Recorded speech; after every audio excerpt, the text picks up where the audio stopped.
Are you tired of being constantly pulled in different directions by pain and pleasure? In this video, we will be discussing an essential aspect of Buddhist philosophy: how to let go of the distractions of pain and pleasure. 1. Approval. We all want to be liked and accepted because we need to connect with others, feel like we fit, and be validated. But if this desire gets out of hand or isn't healthy, it can cause a lot of problems, like anxiety, nervousness, and worrying about what other people think all the time.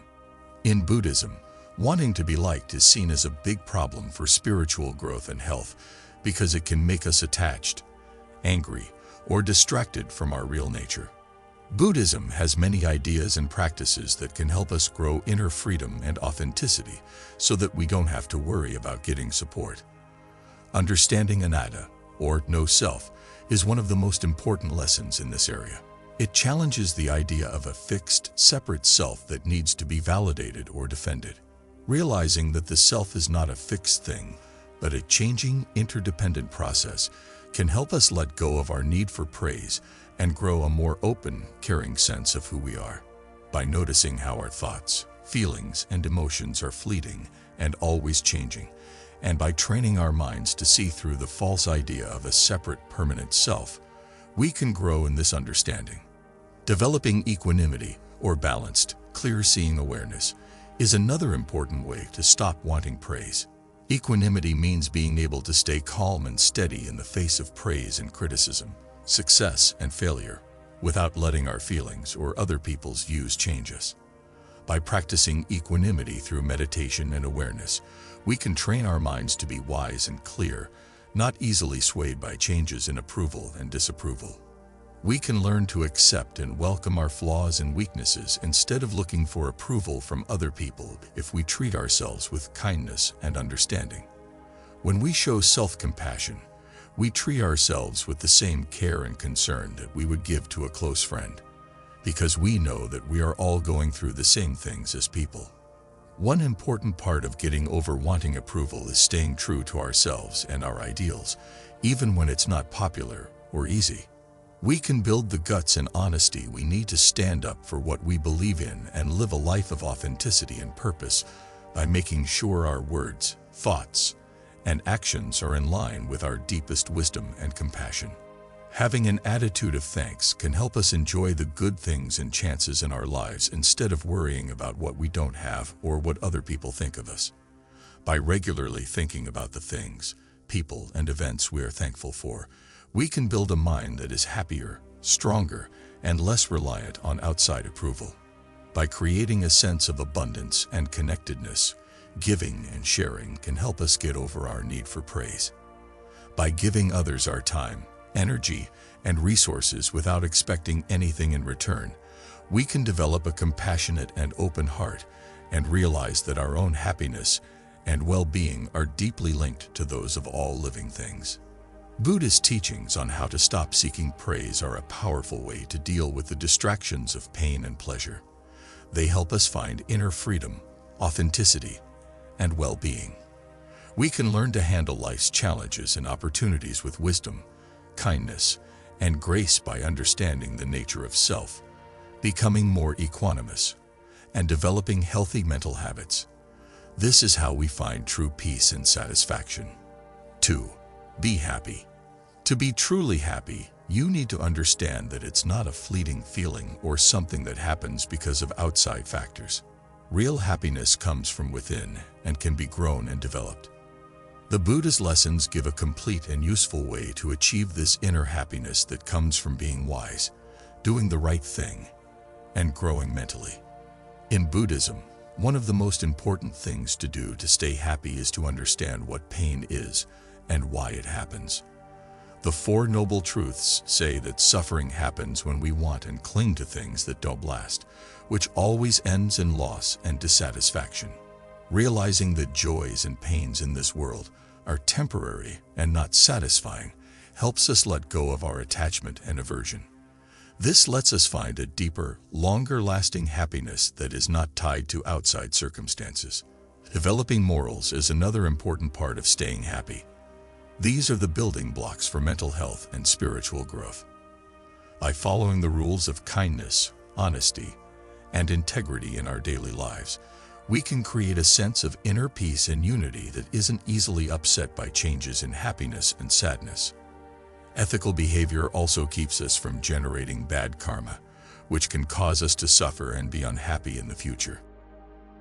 Concentration meditation can help us calm down and reach deeper levels of happiness and peace by making our thoughts more stable and focused.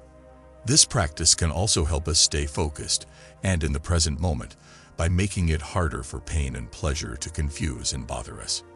We can get a deep understanding of how everything is temporary, unsatisfying, and selfless by developing insight into the true nature of reality. This knowledge can help us see through the false beliefs and distortions that cause us pain and find the way to true happiness and peace. In Buddhism, staying happy is not something you do by yourself, but something that is linked to and depends on other things. By practicing empathy, compassion, and altruism, we can make a link and a sense of belonging that goes beyond the lines between ourselves and others. This can give us a deep sense of happiness and fulfillment. Staying happy in the face of both pain and pleasure takes a multifaceted approach that includes learning about what suffering is, developing morals, and improving mental skills and traits through mindfulness and meditation. We can learn to stay happy and find lasting peace and fulfillment in our lives, even though things are always changing, by using these lessons and practices in our daily lives. 3. Do not believe false information that makes you feel worse. Mindfulness meditation is a strong way to raise your level of discernment and wisdom. By teaching our minds to be aware of and present with our thoughts, feelings, and sensations, we can learn more about how our minds work and how our beliefs and perceptions affect what we experience. Mindfulness can help us learn to notice when our thoughts and feelings come up and go away, as well as the habits and conditioning that cause them. This understanding can help us see through the false beliefs and distortions that cause us pain. It can also help us make smarter decisions about what to think and how to deal with life's challenges and chances. The Buddhist lessons, or Dharma, can also help you become more wise and discerning by being studied and thought about. Through studying the Buddha's teachings and those of the many teachers and practitioners who came after him, we can gain a deeper knowledge of what reality is and how to awaken. Studying and thinking about what we've learned can help us question our biases and assumptions, change the way we normally think, and see ourselves and the world around us in a more complex and caring way. Let go of false ideas and grow through this process of learning and growth to gain a better, more freeing view of life. The growth of moral behavior, or sila, is another important practice for building good mental habits. By living by the principles of not hurting others, being honest, being generous, and having ethics, we can make a space for our spiritual growth and avoid the pain that comes from doing bad things. By practicing moral behavior, we can build up our inner strength and confidence, which can help us stay on our spiritual path even when we want to believe in things that make us feel bad. There is also something called the Sangha, which is a group of practitioners who help each other. We can get support, advice, and ideas on our journey by spending time with wise and caring friends who are also on the same path of spiritual growth and awakening. One important Buddhist practice for getting past the distractions of pain and pleasure is not believing in things that are false and make us feel worse. We can learn to see through the false beliefs that cause suffering and find the way to lasting peace and happiness by developing good mental habits, living in an honest way, and connecting with a spiritual group that supports us. 4. Don't pay attention to or fight things that are distracting you. Sensual desire, or the need for enjoyable events, can be a big source of suffering and distraction. To avoid and get rid of sensual desire, we must first understand that it is temporary and doesn't satisfy. We can start to let go of our connection to sensual experiences once we realize that the pleasure they give us is temporary and never complete.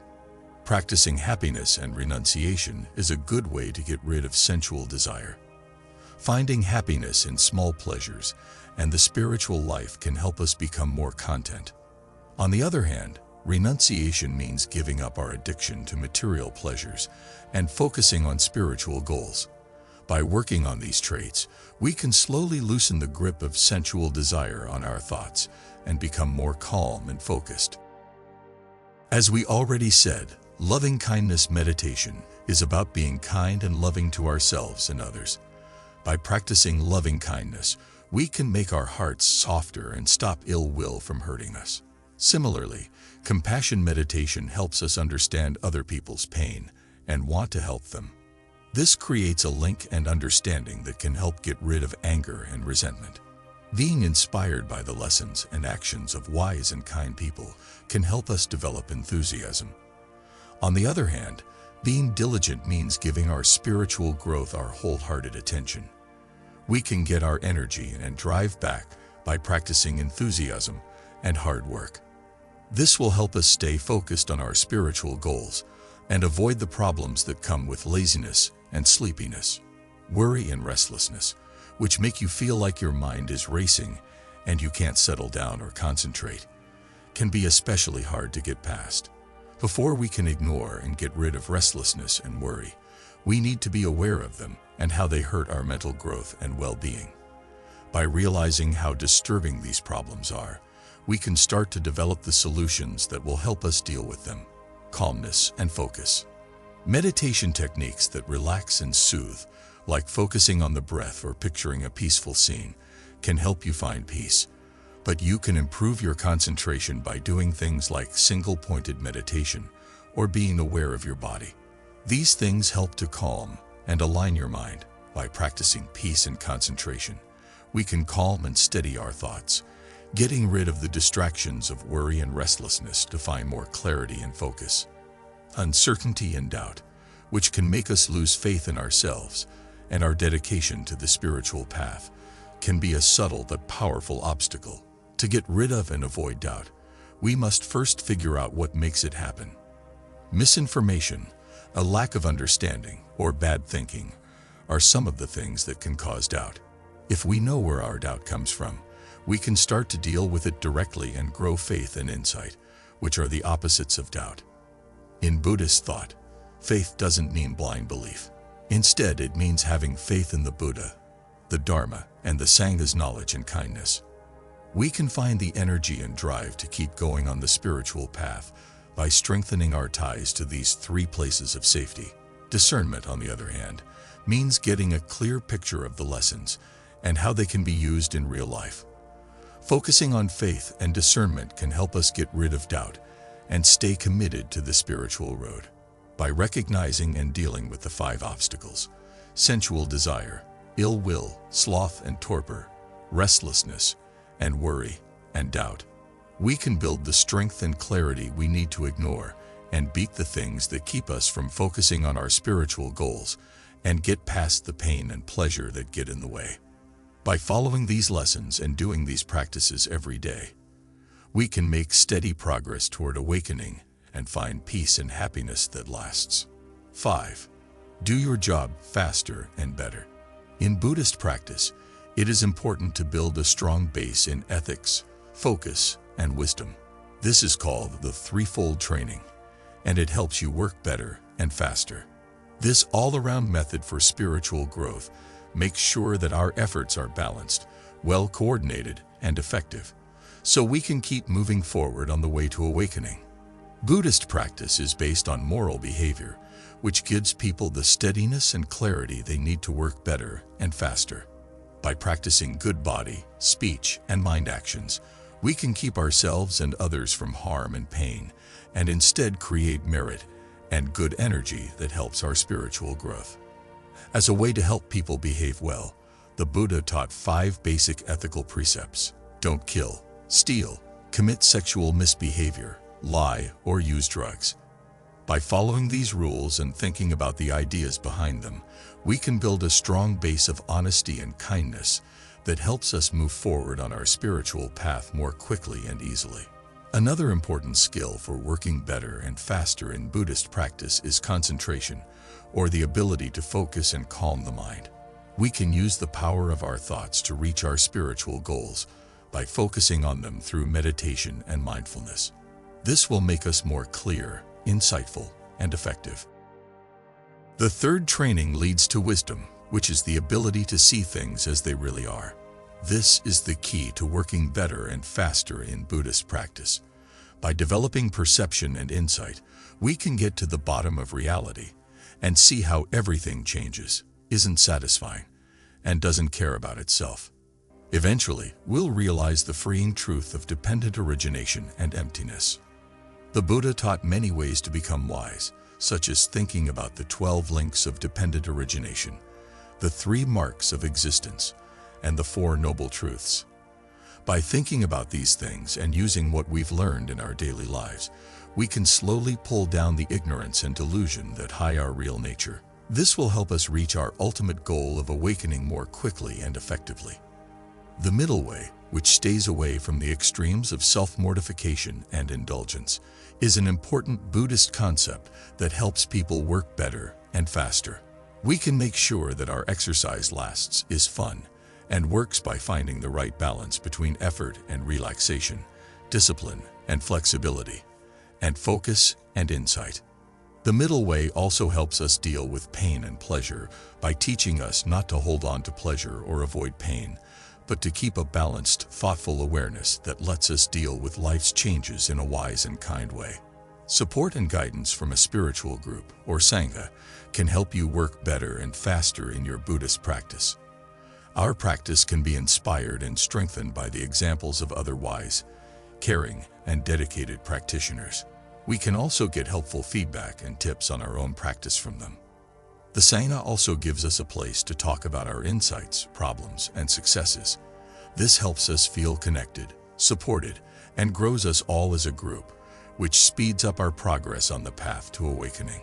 To work better and faster in Buddhist practice, you need to create a balanced, all-around spiritual path based on ethics, concentration, and wisdom. By following the middle way, joining a spiritual group that supports us, and working hard at our practice, we can get past the distractions of pain and pleasure and quickly reach lasting happiness, freedom, and awakening. May all of us have the strength, determination, and wisdom to start this good path, and may our efforts lead to lasting happiness, freedom, and awakening for all beings and ourselves.